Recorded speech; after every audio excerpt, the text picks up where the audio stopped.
আলহামদুলিল্লাহ আলহামদুলিল্লাহি কাফা ওয়া সালামুন আলা ইবাদিহিল্লাযিনা ইসতাফা আম্মা বা'দ। আল্লাহর শুকরিয়া, আসরের নামাজের পরেই আবারও আমরা বসতে পেরেছি। আমার কথা প্রশ্ন উত্তরের মধ্যেই চলে আসছে ম্যাক্সিমাম। আমি আর খুব বেশি সময় নিব না। আলোচনার যে টপিকটা সেটা হলো আদর্শ কর্মীর ভারসাম্যপূর্ণ জীবন কিভাবে কেমন হওয়া উচিত। আমাদের এই সংগঠন আমরা যারা করি আর যারা এই সংগঠন করে না, এই দুইয়ের মধ্যে একটা বেসিক তফাৎ আছে। এই তফাৎটা হচ্ছে আমাদের লাইফস্টাইল আর তাদের লাইফস্টাইলের মধ্যে পার্থক্য। মূলত ভারসাম্যপূর্ণ জীবন বলতে বোঝায় একটা ব্যালান্সড লাইফ। ব্যালান্স লাইফ মানে হচ্ছে আমি যে এখানে দাঁড়িয়ে আছি, আমি যদি এইভাবে শক্ত হয়ে দাঁড়াতে না পারি তাহলে আমি ডান দিকে অথবা বাঁ দিকে কাত হয়ে পড়ে যাব। তাহলে আমার ব্যালান্স নাই, ভারসাম্য ঠিক নাই। একটা সাইকেল যখন আপনি চালান, তখন সাইকেলে যখন আপনি উঠে বসেন, ওটা যদি প্যাডেল না ঘুরান তাহলে এটা ডান দিকে অথবা বাঁ দিকে পড়ে যায় না। এখন আপনি যদি দুইটা ওই যে কি বলে এটাকে, প্যাডেল না, এটা হচ্ছে ক্যারি ইসের সাথে ভর করে দাঁড়ায় স্ট্যান্ড ডাবল স্ট্যান্ড যদি আপনি দেন তাহলে ও ব্যালেন্স হয়ে দাঁড়াবে। কিন্তু যদি একটা স্ট্যান্ড দেন ডান দিকে অথবা বাঁ দিকে সে কাত হয়ে যাবে। এজন্য আইনস্টাইনের একটা বক্তব্য আছে, তিনি বলেছেন যে life is like riding a bicycle, to keep your balance you must keep moving. জীবনটা হচ্ছে একটা বাইসাইকেলের মতো। যদি তুমি এই জীবনের ভারসাম্য রক্ষা করতে চাও, ইউ মাস্ট কিপ মুভিং, তোমাকে অবশ্যই বাইসাইকেলের প্যাডেলটিকে ঘুরাতে হবে। যদি তুমি প্যাডেল ঘুরাতে না পারো তাহলে তুমি এই বাইসাইকেলের যেভাবে ডান দিকে অথবা বাঁ দিকে কাত হয়ে পড়ে যায়, এই বাইসাইকেলটা যেভাবে কাত হয়ে যাচ্ছে একটা মানুষও ঠিক ডান দিকে অথবা বাঁ দিকে কাত হয়ে পড়ে যাবে। আমাদের সংগঠনে আসার পরে একজন কর্মীকে, একজন জনশক্তিকে আমরা এই ব্যালেন্স লাইফটা শিখাই। একটা কাল্পনিক মানুষের কথা আপনি চিন্তা করেন, যেই জিনিসটা আমরা অপটিমাম মনে করি, প্রত্যাশা মনে করি। প্রত্যাশাটা হচ্ছে একজন ভাই খুব রাতে ঘুম থেকে উঠে যায়, গভীর রাতে ঘুম থেকে ওঠে। সে যখন ঘুমাতে যায় তখন রাত 10টা বাজে বা 11টা বাজে, এর মধ্যেই সে ঘুমিয়ে পড়ে। রাত যখন 3টা বাজে তার ঘুম পরিপূর্ণ হয়ে যায়। কারণ বিজ্ঞানীরা বলছে যে গভীর ঘুম মানুষের আসে হচ্ছে ডিপ স্লিপ, সেটা রাত 10:30 থেকে 11টার মধ্যেই। এই সময়ে 1 ঘন্টা ঘুম অন্য সময়ের 5 ঘন্টা 7 ঘন্টা ঘুমের সমান কাজ করে। আর সকাল বেলায় যখন ঘুমানো হয়, ফজরের পরে সানি ঘুম, যেটা নাওমে সানি যেটা দেই আমরা, এই ঘুমের একটা নেগেটিভ বড় ধরনের ইম্প্যাক্ট আছে। গ্যাস্ট্রিকের রোগী হয় তারা, আলসারের রোগী হয়, ব্রেন স্ট্রোকের আশঙ্কা তাদের বেড়ে যায়। এরপরে স্বাভাবিক চিন্তা ভাবনা তারা করতে পারে না, তাদের ফুসফুসে প্রবলেম হয়। কারণ সকালবেলায় যে একটা ফ্রেশ এয়ার, সেটা থেকে সে বঞ্চিত হয়। অনেক আগেই আপনারা পড়েছেন, early to bed and early to rise makes a man healthy, wealthy and wise. প্রত্যুষে ঘুম থেকে ওঠা আবার প্রত্যুষে ঘুমাতে যাওয়া, মানে খুব দ্রুত ঘুমাতে যাওয়া, makes a man healthy, wealthy and wise. একজন মানুষকে 3টা গুণাবলী দান করে। একটা হচ্ছে হেলদি বানায়, স্বাস্থ্যসম্মত বানায়, ফ্যাটি বানায় না, অতিরিক্ত মোটা না, আবার কৃষকায়ও না। যতটুকু তার ওজনের জন্য, শরীরের জন্য প্রয়োজন, সে হাইট অনুযায়ী সে সেভাবে ফিট থাকে, হেলদি। ওয়েলদি মানে হচ্ছে সম্পদশালী করে দেয়, ওয়াইজ মানে তাকে জ্ঞানী করে দেয়। কারণ সে প্রচুর সময় পায়, এই সময়ে সে নিজের কাজগুলো করতে পারে, তার ভিতরে অভাব থাকে না। আর ওয়াইজ মানে হচ্ছে তার মস্তিষ্কের নিউরনগুলো সক্রিয়ভাবে কাজ করতে থাকে। আমাদের মস্তিষ্ক সকালবেলায় যখন ঘুম থেকে উঠি, লক্ষ কোটি কোটি নিউরন এই মস্তিষ্কে জন্মগ্রহণ করে আবার মৃত্যুবরণ করে। আমরা যখন বাতাস গ্রহণ করি, শ্বাস প্রশ্বাসের মাধ্যমে এই বাতাসগুলো আমাদের এই মস্তিষ্কের উপরে একটা প্রভাব বিস্তার করে। যখন জীবাণুমুক্ত এই বাতাস আমাদের শরীরের মধ্যে প্রবেশ করে, যে অক্সিজেনটা আমরা গ্রহণ করি, সেটা যখন অনেকটা জীবাণুমুক্ত হয়, তখন স্বাভাবিকভাবেই এই শরীরের মধ্যে যে অর্গানসগুলো, যে ফুসফুসটা আছে, যেটা আমার কাজ করে, অটোমেটিক্যালি এইভাবে কাজ করতে থাকে। রক্ত সঞ্চালনা ঠিক মতো সে করতে সহযোগিতা করে, সেটা খুব ভালোভাবে ফাংশনিং করতে পারে। এজন্য সকালবেলা ঘুমটা থেকে ওঠাটা খুব জরুরি। রাসূল করিম সাল্লাল্লাহু আলাইহি সাল্লামের লাইফস্টাইলটা ছিল এরকম, সাহাবা ইজমাইনের লাইফস্টাইল ছিল এরকম। তারা খুব দ্রুত ঘুমাতে যেতেন, গভীর রাতে ঘুম থেকে উঠে যেতেন। আল্লাহ রাব্বুল আলামিন কোরআন শরীফে সেটা এভাবে বলেছে সূরা মুজাম্মিলের মধ্যে, ইয়া আইয়ুহাল মুযাম্মিল কুমিল লাইলা ইল্লা কলিলা নিসফাহু আও ইনকুস মিনহু কলিলা আও জিদ আলাইহি ওয়ারাত্তিলিল কুরআনা তারতিলা ইন্না সানুলকি আলাইকা কওলান সাকিলা ইন্না নাশিয়াতাল লাইলি হিয়া আশাদ্দু ওয়াতআ ওয়া আকওয়ামু কিলা ইন্না লাকা ফিন নাহারি সাবহান তাওয়িলা। এই কয়েকটা আয়াতের মধ্যে আল্লাহ রাব্বুল আলামিন রাসূলের লাইফস্টাইলটা বর্ণনা করে দিয়েছেন যে তুমি রাতকে কয়েক ভাগে ভাগ করো, নিসফাহু অর্ধেক করে ফেলো, আও ইনকুস আও জিদ অথবা তার চাইতে বাড়াও বা তার চাইতে একটু কমাও।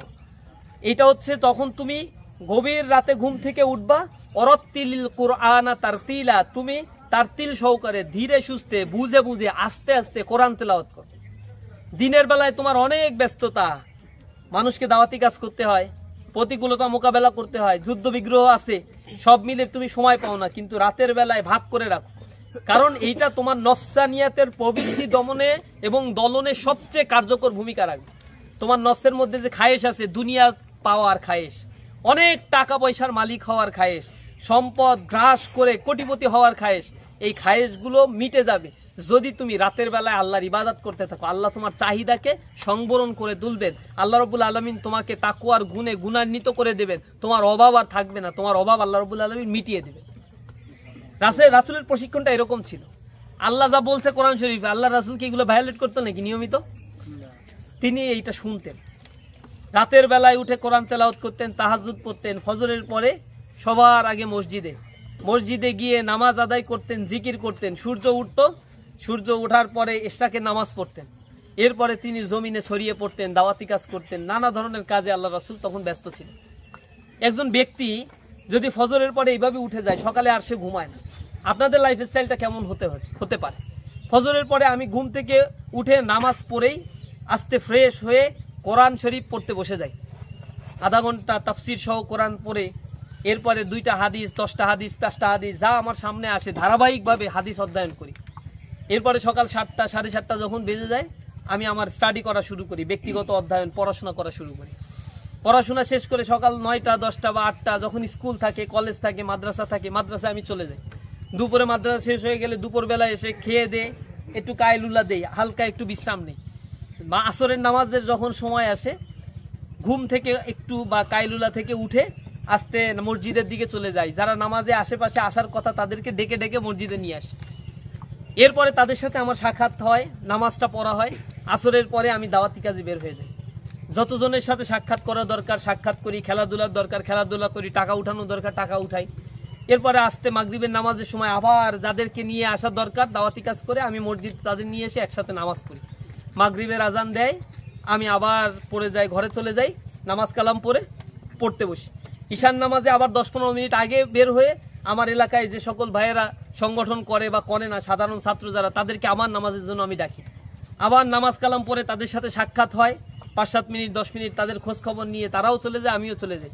গিয়ে আবার পড়তে বসি, পড়াশোনা করে 9টা-10টা বাজে খাওয়া দাওয়া করে আমি ঘুমিয়ে পড়ি। আবার ভোরবেলা আমি ঘুম থেকে উঠি। একটা মানুষের যখন লাইফ স্টাইলটা এরকম হয়, এই লাইফ স্টাইলটা ভালো না? এরকম লাইফ স্টাইলে অভ্যস্ত কে কে দেখি একটু এভারেজে? হাতে গোনা মাত্র 3-4 জন পেলাম। আমাদের অপটিমাম জায়গাটা হচ্ছে এইটা যে আমরা আশা করি আমাদের শিবিরের সকল জনশক্তির লাইফ স্টাইলটা এত আদর্শিক লাইফ স্টাইল হবে, অন্যরা এই জীবন আচরণ দেখে প্রভাবিত হয়ে পড়বে। আল্লাহ রাসূলের জিন্দেগিতে রাসূল করিম সাল্লাল্লাহু আলাইহি ওয়াসাল্লামের সময় যে সাহাবারা রাস্তা থেকে হেঁটে যেত, দূর থেকে আবু জেহেল মক্কায় কাবা গৃহের পাশে বসে দেখতো আল্লাহ রাসূলের সাহাবারা হেঁটে যাচ্ছে, উতবা সাইবা এরা বলতো যে ওই হচ্ছে ব্যক্তি হেঁটে যাচ্ছে, ও হচ্ছে অমুক, ও হচ্ছে আল্লাহ রাসূলের সাহাবী, ওই হচ্ছে ইসলাম। মানে ও যা করে এটার নামই হচ্ছে ইসলাম। এটা মানুষ চোখে আঙ্গুল দিয়ে দেখায় দিত। আর তারা ছিল ইসলামের বাস্তব নমুনা। ইসলামটা হচ্ছে থিওরিটিক্যাল কোনো রিলিজিয়ান না, ইসলাম কোনো সোকল্ড রিলিজিয়ান না। এটা আমি বক্তব্য বিবৃতি দিয়ে আপনাদেরকে বুঝাবো, আপনারা শোনার পরে আলহামদুলিল্লাহ সুবহানাল্লাহ পরে এখান থেকে চলে যাবেন। এটার নাম ইসলাম না। ইসলামটা হচ্ছে মানার ধর্ম। আল্লাহ রাব্বুল আলামিন বলছেন কাবুরা মাকতান ইনদাল্লাহি আন তাকুলু মা লা তাফআলুন। আল্লাহর কাছে এটা সবচেয়ে বেশি অপছন্দনীয় যে তোমরা যা বলো সেইগুলা তোমরা করো না। আল্লাহ রাব্বুল আলামিন এদেরকে মোটেও ভালোবাসেন না। ইন্নাল্লাহা ইউহিব্বুল্লাযীনা ইউকাতিলুনা ফি সাবিলিহি সাফফান কাআন্নাহুম বুনয়ানুম মারসুস। আল্লাহ তাদেরকেই ভালোবাসেন যারা সীসাডালা প্রাচীরের মতো একতাবদ্ধ হয়ে আল্লাহর রাস্তায় কাতারবদ্ধ হয়ে জিহাদের অংশগ্রহণ করে থাকে। আমরা তো জিহাদে অংশগ্রহণ করেছি। রাসূলের সাহাবীদের জীবন স্টাইল, আল্লাহ রাসূলের জীবন স্টাইল, এটা আমাদের জন্য মানদণ্ড হওয়ার কথা। এবং কোরআন শরীফে এটাই আল্লাহ রাব্বুল আলামিন বলছেন, লাকাদ কানা লাকুম ফি রাসূলিল্লাহি উসওয়াতুন হাসানাহ। নিঃসন্দেহে তোমার রাসূলের জীবনের মধ্যেই তোমার জন্য রয়েছে সর্বোত্তম আদর্শ। এরপরে আল্লাহ রাসূল আল্লাহ রাব্বুল আলামিন এরকম বলছেন, আল্লাহ রাসূল বলছেন, মান আহাব্বা সুন্নতি ফাকাদ আহাব্বানি ওয়া মান আহাব্বানি কানা মাইয়া ফিল জান্নাহ। যে ব্যক্তি আমার সুন্নাতকে ভালোবাসবে সে পক্ষান্তরে আমাকেই ভালোবাসলো, আর যে আমাকে ভালোবাসবে সে আমার সাথে জান্নাতে প্রবেশ করবে। সুবহানাল্লাহ। এখন রাসূলের সুন্নাতটা কি? সুন্নাত মানে তার মুখের কথা? মুখের কথাকে সুন্নাত বলা হয়? কাজকে মুখে কথা বলবে এইটার নাম হচ্ছে সুন্নাত। তিনি যে বক্তব্য দিয়েছেন এটার নাম হাদিস। এরপরে আল্লাহ রাসূল যা করেছেন এইটাও সুন্নাত, এইটাও হাদিস। আল্লাহ রাসূলের মৌন সম্মতি যেখানে ছিল এইটার নামও হাদিস। তাহলে আল্লাহ রাসূলের লাইফ স্টাইল টোটালটাই হচ্ছে আমাদের জন্য সুন্নাত। রাসূল যেটা করেছেন, মা আতাকুমুর রাসূলু ফাখুযুহু ওয়া মা নাহাকুম আনহু ফান্তাহু। যা তোমার রাসূল নিয়ে এসেছেন তা তোমরা গ্রহণ করো, যা তিনি বর্জন করতে বলেছেন তা থেকে তোমরা বিরত থাকো। এটাই হচ্ছে ইসলাম। এখন আমাদের শিবিরের সাথী ভাইয়েরা যদি আমাদের লাইফ স্টাইল, তাহাজ্জুদের নামাজের খোঁজ নাই, ফজরের পরে ঘুম থেকে উঠে তড়িঘড়ি করে চোখ ডলতে ডলতে দুইটা টাক দিলে দিলাম, না দিলে না দিলাম, এরপরে গিয়ে তাড়াতাড়ি খাটের ভিতরে চোখ বন্ধ করে আবার ঘুমায় পড়ি, মশারি খোলার সময় পাচ্ছি না, সকালে পড়ার সময় নাই, চোখ ডলতে উল্টে কোনো মতে কয়েকটা খেয়ে তারপরে আবার স্কুলের দিকে মাদ্রাসার দিকে দৌড়ানো শুরু করে দিলাম। জোহরের সময়ের খোঁজ নাই নামাজের, আসরের সময়ের খোঁজ নাই, মাগরিবের সময়ের খোঁজ নাই। এরকম যদি লাইফ স্টাইল আমাদের হয়, মসজিদ মুখিদা যদি আমাদের না থাকে, তাহলে এই আন্দোলন করে বাস্তবিক কোনো লাভ নাই। আবু হুরায়রা রাদিয়াল্লাহু তাআলা আনহু থেকে বর্ণিত, রাসূল করিম সাল্লাল্লাহু আলাইহি ওয়াসাল্লাম বলেছেন, সাবআতু ইউজিল্লুহুমুল্লাহু ফি জিল্লি ইয়াওমাল লা জিল্লা ইল্লা জিল্লু ইমামুন আদিলুন ওয়া শাবুন নাশা ফি ইবাদাতিল্লাহি তাআলা ওয়া রাজুলুন কলবুহু মুআল্লাকুন ফিল মসজিদ ওয়া রাজুলান তাহাব্বান ফিল্লাহি ইজতামা আলাইহি ওয়া তাফাররাকা আলাইহি। হাদিসের মধ্যে বলা হয়েছে 7 শ্রেণীর লোককে আল্লাহ রাব্বুল আলামিন আরশের ছায়ার নিচে স্থান দেবেন। সেদিন আল্লাহর আরশের ছায়া ছাড়া কোনো ছায়া থাকবে না, 1 বিঘা দুপুরে সূর্য থাকবে। সেখানে 7 শ্রেণীর লোকের মধ্যে যুবকদের কথা আল্লাহর রাসূল কয়েক দফা বলেছেন। তার মধ্যে একবার বলেছেন, শাবুন নাশা ফি ইবাদাতিল্লাহি তাআলা, ওই যুবক যে তার যৌবনকাল আল্লাহর ইবাদতের মধ্যে কাটিয়ে দেয়। আরেকটা বলা হয়েছে, ও রাজুলুন কলবুহু মুআল্লাকুন ফিল মসজিদ, ওই ব্যক্তি যার অন্তরটা মসজিদের সাথে লটকানো থাকে, ইজা খরাজা মিনহু হাত্তা ইয়াউদা ইলাইহি, যে যখন মসজিদ থেকে বের হয় কখন আবার মসজিদে ঢুকবে এই ব্যাপারে সে পেরেশান করতে থাকে। এই ব্যক্তি কিয়ামতের ময়দানে আরশের ছায়ার নিচে স্থান পাবে। সেদিন আরশের ছায়া ছাড়া কোনো ছায়া থাকবে না। সূর্যের তাপদাহের কারণে জমিন তামায় পরিণত হবে, মানুষের মস্তিষ্কগুলো টকবক টকবক করে ফুটতে থাকবে। কত ভয়ঙ্কর বিভীষিকাময় অবস্থা সেদিন হবে। এই দিনের ব্যাপারে আল্লাহ রাব্বুল আলামিন বলছেন, সেই দিনকে ভয় করো যেদিন পিতামাতা কোনো কাজে আসবে না, সেদিন সন্তান সন্ততি তোমার কথা মনে রাখবে না, তোমার ভাই ব্রাদার আত্মীয় স্বজন কোনো কাজে লাগবে না। ইয়াউমা ইয়াফিরুল মারউ মিন আখিহি ওয়া উম্মিহি ওয়া আবিহি ওয়া সাহিবাতিহি ওয়া বানি লিকুল্লি ইমরিইম মিনহুম ইয়াউমা ইযিন শানু ইউগনি। কত কঠিন কথা আল্লাহ রাব্বুল আলামিন বলছেন, ভাই ব্রাদার কাজে লাগবে না, বন্ধু বান্ধব আত্মীয় স্বজন কোনো কাজে লাগবে না। সেদিন নিজের আমলনামা নিয়ে হাজির হতে হবে। একটা চমৎকার লাইফ স্টাইল যদি আপনি লিড করতে না পারেন, আপনার জীবন থেকে অনেক কিছু হারিয়ে যাবে। মুসলমান হিসেবে কি করা দরকার এগুলো আপনি নিহায়াত ভুলেই যাবেন। আমি আপনাদের কাছে অনুরোধ জানাই, প্রিয় ভাইরা, ইসলামী ছাত্র শিবির একজন ছাত্রকে আদর্শ কর্মী হিসেবে তৈরি করতে চায়। তার ভারসাম্যপূর্ণ জীবন থাকতে হবে, ইমব্যালেন্স লাইফ হলে চলবে না। তাহলে আপনি একদিকে বাঁকা হয়ে যাবেন, আপনি এই আন্দোলনের পথে চিরস্থায়ী থাকতে পারবেন না। এই আন্দোলন জীবনকে পরিবর্তন করে দেওয়ার আন্দোলন। এই আন্দোলন মুখের কোনো বক্তব্য বিবৃতির কোনো আন্দোলন নয়। এই আন্দোলনে আসার পরে একটা ছাত্র চরিত্রের উৎকর্ষতা সাধন করে একটা আদর্শ মানুষে পরিণত হয়। এই আন্দোলন করার কারণে একটা ছেলে আগে নামাজ পড়তো না, সে 5 ওয়াক্ত নামাজ জামাতে পড়ে। কোন দিন সে নামাজ কাজা করছে সে এটা গুনেও বলতে পারে না। এই আন্দোলন এমন আন্দোলন যে আন্দোলন করার কারণে সে কোরআনের সাথে এমন সখ্যতা হয়, কোরআনের বিরুদ্ধে কোন ধরনের কথা বললে তার গায়ে দাবদাহ তৈরি হয়, সে তার প্রতিবাদ করতে সম্মুখ সমরে অগ্রসর হয়। আল্লাহ রাসূলের বিরুদ্ধে কোনো চক্রান্ত ষড়যন্ত্র করা হলে তার অন্তরাত্মা কেঁদে মরে, সে আল্লাহর রাসূলের গোলামি, আল্লাহ রাব্বুল আলামিনের গোলামি এবং রাসূলের সুন্নাতের পাবন্দী হওয়ার জন্য উঠে পড়ে লেগে থাকে। এই আন্দোলন সেই আন্দোলন। এই আন্দোলন করতে গিয়ে সবচেয়ে বড় যোগ্যতা সম্পন্ন ইসলামী ছাত্র শিবিরের দায়িত্বশীলদের হতে হবে। কারণ ইসলামী ছাত্র শিবিরের দায়িত্বশীলটা হচ্ছে এক একটা দায়ী ইলাল্লাহ। আর দায়ী ইলাল্লাহকে যোগ্যতাহীন হলে চলে না। পৃথিবীতে সবচেয়ে বড় যোগ্যতা যদি কারো থাকতে হয় সেটা ডাক্তার ইঞ্জিনিয়ারদের নয়, পৃথিবীর সবচেয়ে বড় যোগ্যতা থাকতে হয় একজন দায়ী ইলাল্লাহ। কারণ একজন দায়ী ইলাল্লাহই আল্লাহ রাব্বুল আলামিনের কাছে সবচেয়ে মর্যাদাবান ব্যক্তি হবে। আল্লাহ রাব্বুল আলামিন সেটা কোরআন শরীফের ভিতরে বলে দিয়েছে, ওয়ালতাকুম মিনকুম উম্মাতি ইয়াদউনা ইলাল খায়র ওয়া ইয়া'মুরুনা বিল মা'রুফি ওয়া ইয়ানহাউনা আনিল মুনকার উলাইকা হুমুল মুফলিহুন। তোমাদের মধ্যে একটা জাতি অবশ্যই থাকতে হবে যারা আল্লাহর দিকে মানুষদেরকে আহ্বান করবে, সৎ কাজের আহ্বান করবে, অসৎ কাজ থেকে যারা মানুষদেরকে বিরত রাখবে। আর জেনে রাখো তোমাদের মধ্যে এরাই হচ্ছে সবচেয়ে সফল কাম জাতি। কোরআন শরীফের কোথাও বলা হয় নাই ডাক্তার হইলেই সেই আল্লাহর কাছে সবচেয়ে মর্যাদাবান, ইঞ্জিনিয়ার হলে সে আল্লাহর কাছে মর্যাদাবান, বিসিএস ক্যাডার হলে আল্লাহর কাছে মর্যাদাবান, কিচ্ছু বলা হয়। আল্লাহ রাব্বুল আলামিন বলছেন আল্লাহর কাছে সবচেয়ে বেশি মর্যাদাবান সেই ব্যক্তি যে তোমাদের মধ্যে কে বেশি তাকওয়াবান। আল্লাহ রাব্বুল আলামিন এটাই দেখতে যায় তোমাদের মধ্যে তাকওয়াবান কে, এটাই আল্লাহর কাছে বেশি মর্যাদাবান। সূরা আবাসা পড়ে দেখবেন আল্লাহ রাব্বুল আলামিন বলছেন আবাসা ওয়া তাওয়াল্লা আন জাআহুল আ'মা ওমা ইউদরিকা লাআল্লাহু ইয়াযাক্কা। এখানে আল্লাহ রাসূলকে ইন্ডিকেট করে বলছেন যে তোমার কাছে একজন ব্যক্তি এসেছে, উম্মে মাকতুম অন্ধ সাহাবী এসেছে, তুমি তার দিকে ভ্রুক্ষেপ না করে তুমি আরেকজনের সাথে কথা বলছো, সেও হয়তো সমাজে প্রভাবশালী, সম্পদশালী, ক্ষমতাবান, তুমি মনে করেছো তার সাথে কথা বললে সে ঈমান আনবে, সে ভালো পথে চলবে। অথচ তুমি এই অন্ধ লোকটা ঈমান এনেছে, আল্লাহর উপরে রুজু করেছে, আল্লাহকে ভয় করে, তাকে তুমি অ্যাভয়েড করেছো। হতে পারে এই ব্যক্তির চাইতে এই ব্যক্তিই বেশি মর্যাদাবান আল্লাহ রাব্বুল আলামিনের কাছে, তোমাকে এটা করা উচিত হয়নি। আবাসা, সূরা আবাসার মধ্যে আল্লাহ রাব্বুল আলামিন শুরুতেই সেই ঘটনাগুলো বর্ণনা করছেন। একজন অন্ধ মানুষ, তার সম্পদ নাই, প্রভাব নাই, প্রতিপত্তি নাই, সমাজের মানুষেরা তাকে গোনে না, তার গ্রহণযোগ্যতা হয়তো নাই, কিন্তু আল্লাহ রেকর্ড করে দিয়েছেন আল্লাহ রাব্বুল আলামিনের কাছে সবচেয়ে বেশি মর্যাদাবান সেই ব্যক্তি যার তাকওয়া, আল্লাহ রাব্বুল আলামিনের প্রতি ভয় আছে যার, তার মর্যাদাই আল্লাহ রাব্বুল আলামিনের কাছে সবচেয়ে বেশি। ওই অন্ধ ব্যক্তির মর্যাদাই আল্লাহর কাছে বেশি, কারণ তার ভিতরে তাকওয়া আছে। এজন্য একজন ব্যক্তি, আমরা যারা দায়ী আল্লাহর ভূমিকা পালন করি, এদের মর্যাদা আল্লাহর কাছে বেশি। কিয়ামতের ময়দানে এই মানুষদেরকে আল্লাহ সম্মানিত করবেন। তবে এই মানুষগুলো যদি ডাক্তার হয়, ইঞ্জিনিয়ার হয়, ডিসি হয়, এসপি হয়, ম্যাজিস্ট্রেট হয়, টিওনো হয়, এসটিওনো হয়, ব্যারিস্টার হয়, এই ব্যক্তিটা যদি সমাজ পরিচালনার জন্য একজন বিজনেসম্যান, রাজনীতিবিদ, অর্থনীতিবিদ, দর্শনবিদ, সাহিত্যিক, যে সেক্টরেই সে কাজ করুক না কেন অনবদ্য অবদান রাখতে পারে, এই ব্যক্তি যদি আবার দায়ী আল্লাহর ভূমিকা পালন করে, একজন এফসিপিএস, এফআরসিএস ডিগ্রিধারী একজন ডাক্তার, বড় সার্জন, সে যদি ফুল টাইম দায়ী আল্লাহর ভূমিকা পালন করে, এই ব্যক্তির মতো মর্যাদা সম্পন্ন ব্যক্তি আর হইতে পারে না।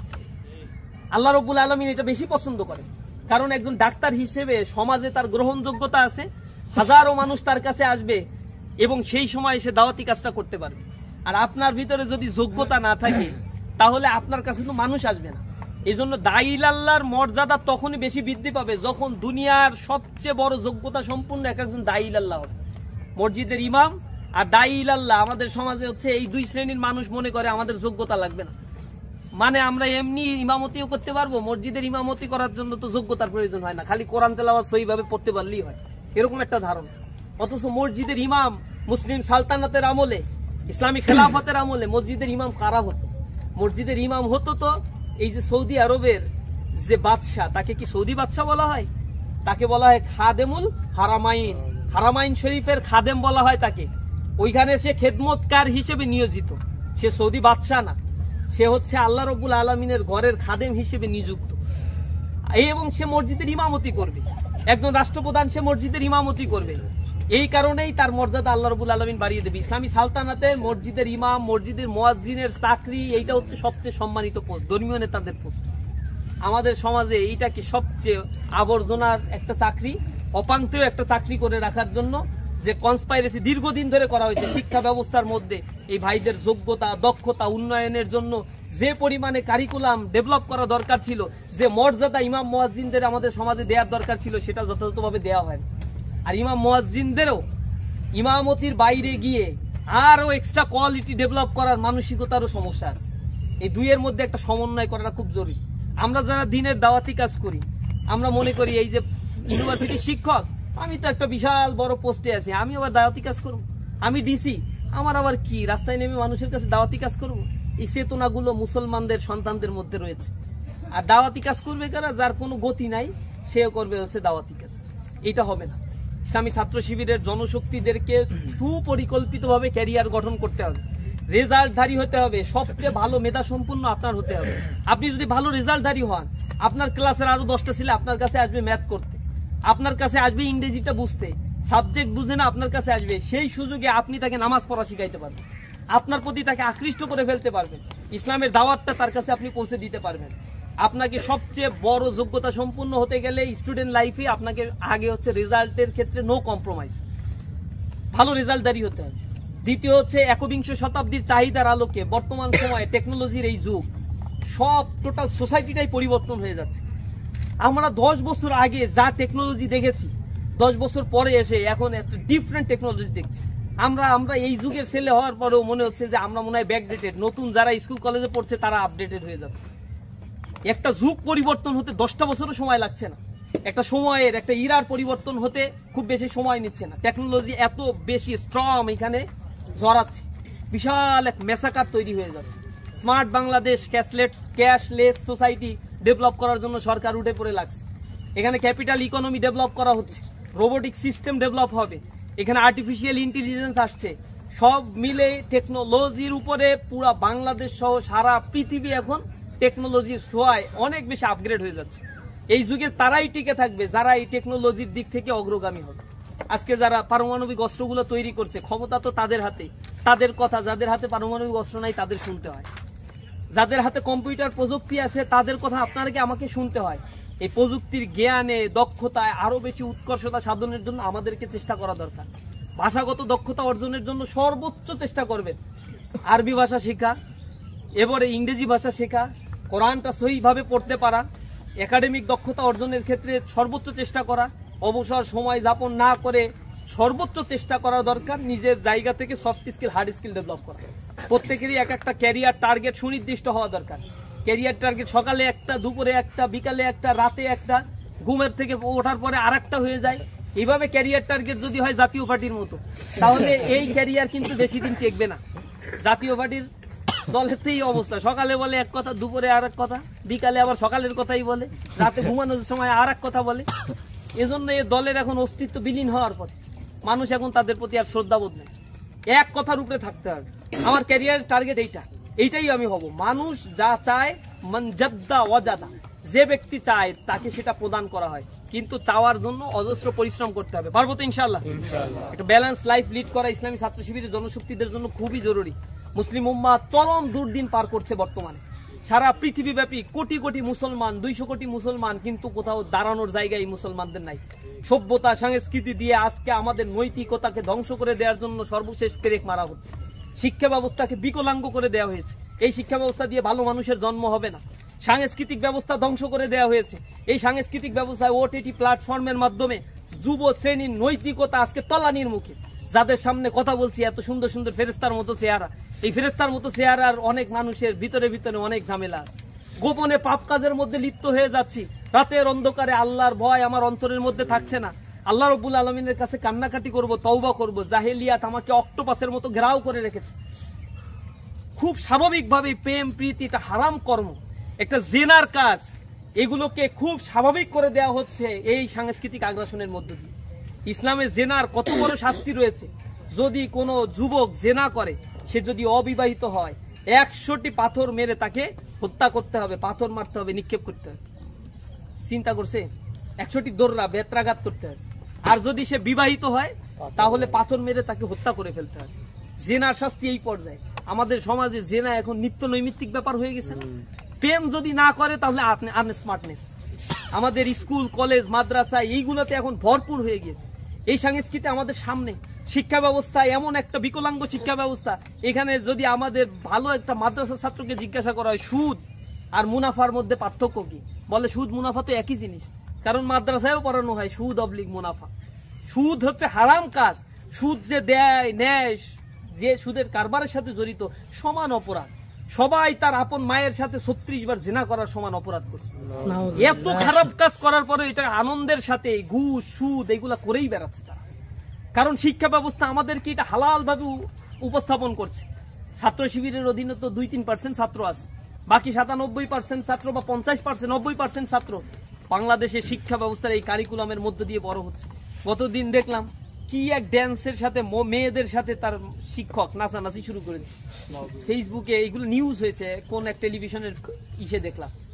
কত দুর্ভাগ্যজনক এই জাতির শিক্ষকদের কপাল।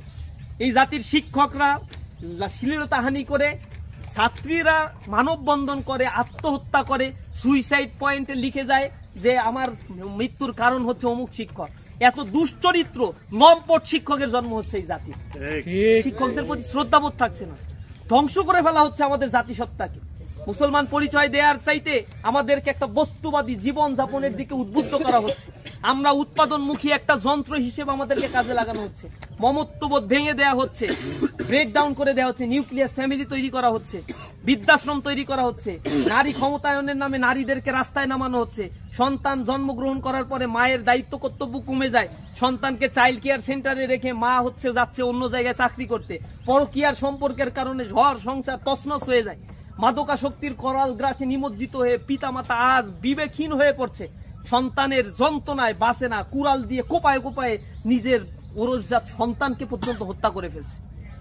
এগুলো প্রত্যেকটা গ্রামের চিত্র, প্রত্যেকটা এলাকার চিত্র। জাহেলিয়াতের এই সমাজ ব্যবস্থা থেকে মানবতার মুক্তির জন্য ইসলামী ছাত্র শিবিরের ছাত্রদেরকে জেগে ওঠা এখন সময়ের দাবি। এরকম সোনার ছেলে বাংলাদেশে আর কেউ তৈরি করার প্রজেক্ট হাতে নেয়। এক একটা চোর এবং বাটপাট তৈরির এক একটা ছাত্র সংগঠনের প্রজেক্ট রয়েছে। ইসলামী ছাত্র শিবিরের এই জায়গায় আমরা আত্মতৃপ্তিতে না ভুগে নিজেদেরকে আদর্শ মানুষ, ব্যালেন্স মানুষ হিসেবে তৈরি করব। আমাদের চরিত্রের গ্যারান্টি আমাদেরকে অবশ্যই দিতে হবে। আমার বুকে হাত দিয়ে বলতে হবে আমার চরিত্র আলহামদুলিল্লাহ আমি হেফাজত করতে সক্ষম হয়েছি। আমরা যেন অশ্লীলতা বেহায়াপনার মধ্যে ডুবে না যাই, তাহলে সমাজের আর 4টা মানুষের সাথে আমাদের কোনো পার্থক্য থাকবে না। আল্লাহর গজব আসলে মাটির সাথে আল্লাহ রাব্বুল আলামিন আমাদের মিশিয়ে দেবে। লুতের জাতিকে আল্লাহ যেভাবে ধ্বংস করেছেন, বাছবাছাই করেন নাই সমকামিতার কারণে। এই সমকামিতা আমাদের সমাজে এখন ঘরে ঘরে বৃদ্ধি পাচ্ছে। সমকামীরা রাস্তায় মিছিল করে বাংলাদেশে, ব্রাজিলে কোটি কোটি মানুষের মিছিল। আল্লাহ ভালো জানে কোন গজব এই জমিনের জন্য অপেক্ষা করছে। তীব্র দাবদাহে মানুষের জনজীবন অতিষ্ঠ হয়ে পড়ছে। এগুলো মানুষের হাতের কামাই। পানি পাচ্ছে না, আল্লাহ রাব্বুল আলামিন পানি মাটির নিচে নিয়ে চলে যাচ্ছে।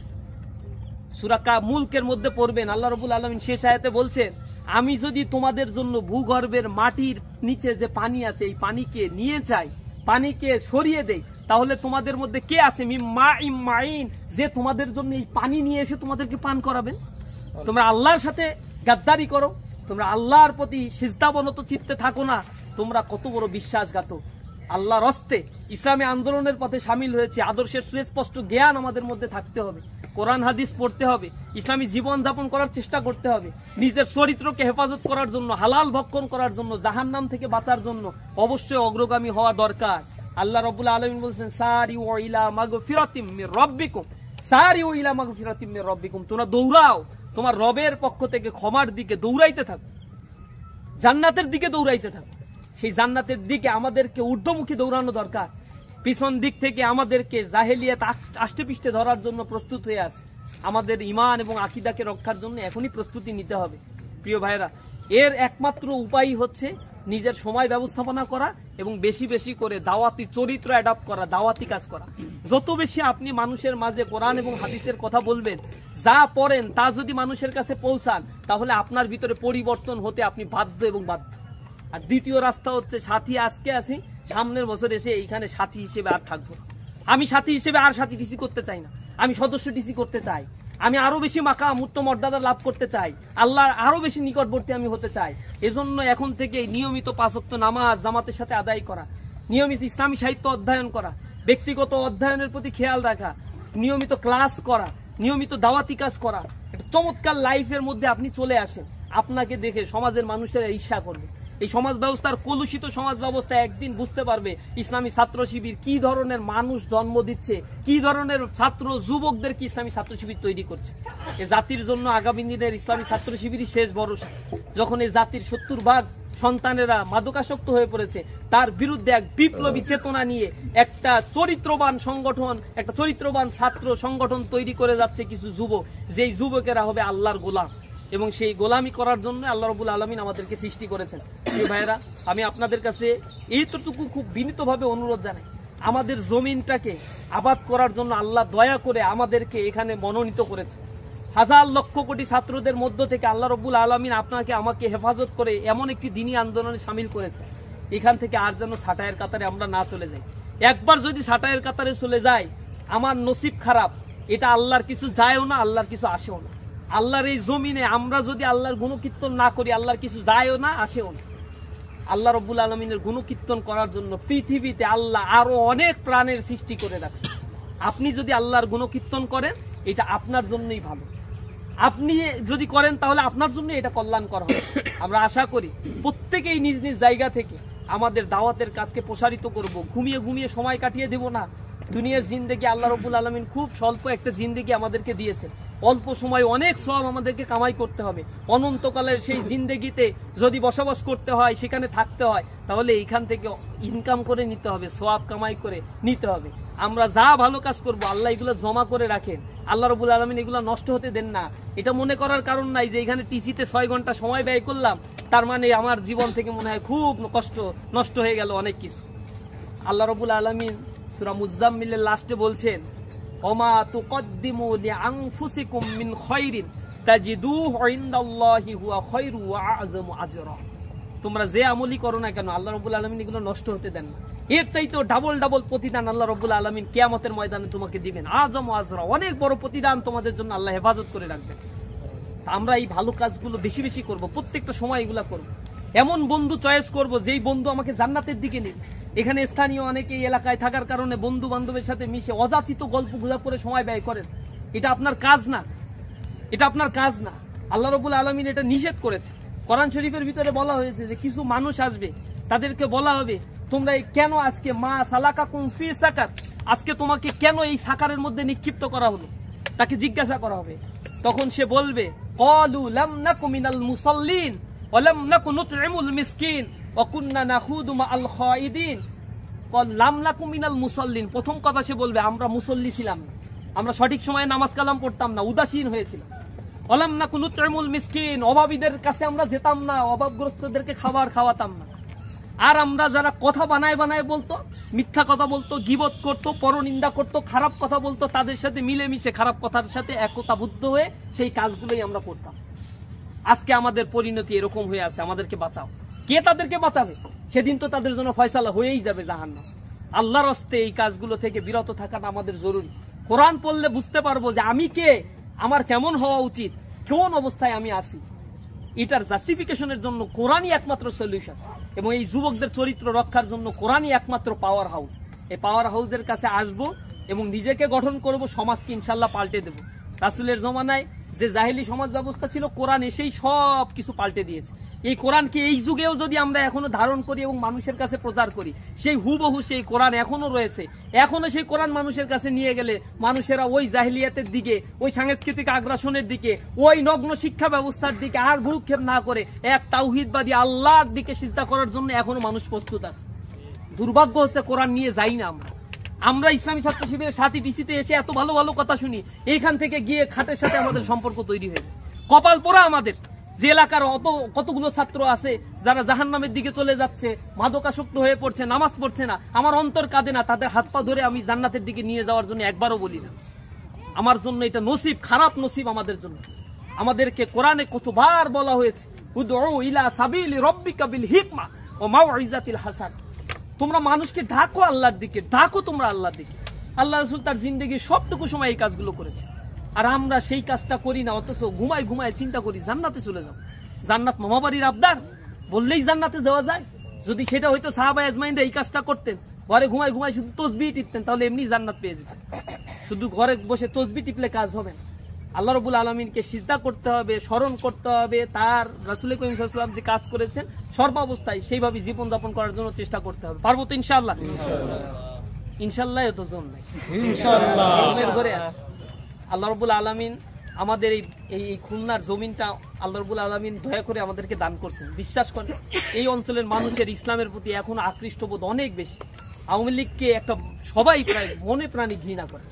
এই জমিনে আপনাদের এই থানার মধ্যে, এই জেলার মধ্যে 2টা আসন বা অনেকগুলো উপজেলা আছে যেখানে চেয়ারম্যান ইলেকশন করার মতো ক্যান্ডিডেট গণভিত্তি জামাত ইসলামের আছে। ইউনিয়ন পরিষদে চেয়ারম্যান ইলেকশনের করার গণভিত্তি আমাদের আছে। সেই মাটিটাকে আবাদ করতে না পারা এটা আমাদের দুর্বলতা। এই জেলায় 7টি টিসি এত ছোট পরিসরে হওয়ার কথা না। এই জেলায় 7টি টিসি 10 ভাগে হওয়ার কথা এবং প্রতি ভাগে অন্তত 1000 করে থাকার কথা। এত ছাত্র এখানে আছে। এই মাটিটা এত বেশি উর্বর। আমাদের দুর্বলতার কারণে, আমাদের দুর্বলতা অযোগ্যতার কারণে আমরা মানুষদেরকে ইসলামের পথে নিয়ে আসতে পারছি না। আল্লাহর কাছে প্রত্যেকের জবাব দিতেই হবে। এই জবাব দিয়ে তার অনুভূতি নিয়ে আমাদের একটু কাজ করা উচিত, চেতনা থাকা উচিত। যে মানুষকে ইসলামের দিকে আপনি নিয়ে আসবেন, ওই একটা সিজদা করলে আপনার আমলনামায় এটা যুক্ত হবে না? তাহলে এটা কেন বুঝেন? ও যদি ইসলামের পথে আসে, কোরআন পড়ে, হাদিস পড়ে, ও যতটুকু আমল করবে এই আমল কি আপনার কাছ থেকে কাটা হবে? বরং যা সে করবে সব আপনার আমলনামায় যুক্ত হবে। এটা সৎকায়ে জারিয়া। আপনি মরে গেলেও এগুলো যুক্ত হতে থাকবে। কিছু মানুষ আছে আল্লাহর সামনে হাজির হয়ে দেখবে বিশাল বিশাল আমল নিয়ে তার সামনে হাজির করা হয়েছে। সে বলবে যে এত আমল তো আমি করি নাই। তখন তাকে বলা হবে যে দুনিয়াতে এরকম এরকম আওলাদ রেখে আসছিলা, এই মানুষদের পিছনে সৎকায়ে জারিয়ার কাজ তুমি করে আসছিলা, তাদের আমলগুলো আজ তোমার আমলের সাথে যুক্ত করা হয়েছে। জান্নাতে যাওয়ার জন্য এটা যথেষ্ট হবে। আপনার আমার আমল হয়তো খারাপ হইতে পারে, কিন্তু আমরা যাদেরকে ইসলামের দিকে ডাকবো, হইতে পারে তাদের মধ্যে কেউ আল্লাহর সবচেয়ে বেশি প্রিয় ভাজনদের অন্তর্ভুক্ত হয়ে যেতে পারে, পারে না? তাহলে সেই কাজটা করা থেকে কেন মাহরুম থাকবো আমরা? পারবো তো ইনশাআল্লাহ। আল্লাহ রাব্বুল আলামিন আমাদেরকে কবুল করুন। চমৎকার একটি জীবন যাপনের এবং গোছালো একটি সমাজ ব্যবস্থা প্রবর্তনের জন্য আমাদেরকে গোছালো একটি জীবন আল্লাহ রাব্বুল আলামিন তৈরি করার তৌফিক দান করুন। এই আশাবাদ ব্যক্ত করে আমার কথা শেষ করছি। আসসালামু আলাইকুম।